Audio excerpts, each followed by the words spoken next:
আসসালামু আলাইকুম। আজ 30শে ডিসেম্বর, 15ই পৌষ মাস।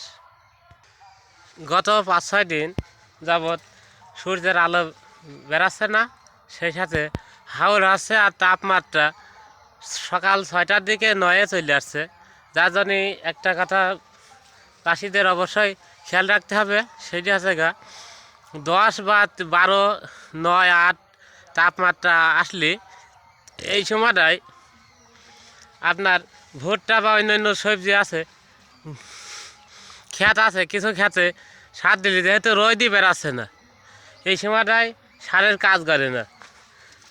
সূর্য থেকে সালোক সংশ্লেষণ প্রক্রিয়ায় উদ্ভিদে খাদ্য গ্রহণ করে, সেই খাদ্য গ্রহণই করতে পারে না। যার জন্যে অবশ্যই এই 13-14 নিচি তাপমাত্রা আসলে, এখন বর্তমান 9 চলছে তাপমাত্রা, 30 ডিসেম্বর, এই সময়টায় অবশ্যই বিশেষ করে সেচ দেওয়া থেকে দূরে থাকতে হবে।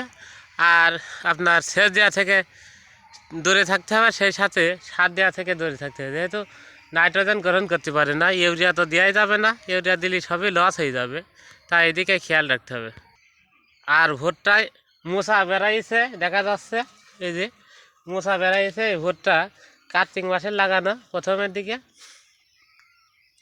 এখন বর্তমানে এই জমিটা খুব উঁচু ছিল, যার জন্যে ভুট্টাটা ভালোই হয়েছে ইনশাল্লাহ। আর ভুট্টার ফলন বেশি হবে, সেই সাথে এই ভুট্টাটা আগে বেচতে পারবে দামে।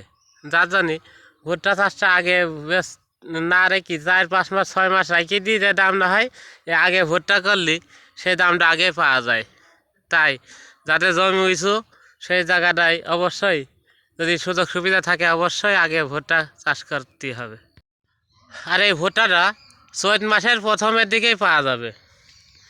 এই ভুট্টাটা চৈত মাসে প্রথমে পাওয়া গেলে চৈত মাসের প্রথমে প্রচুর পরিমাণে দাম থাকে, মানে হাই দাম থাকে। আর তাপমাত্রা 15-র ওপরে গেলেই এখন সেচ দিতে হবে। তার আগে সেচ দিলে আর সার দিলে সেই সারেও কাজ হবে না, সেচেও কাজ হবে না, সবই লস হয়ে যাবে। তাই অবশ্যই মাথায় খেয়াল রাখতে হবে।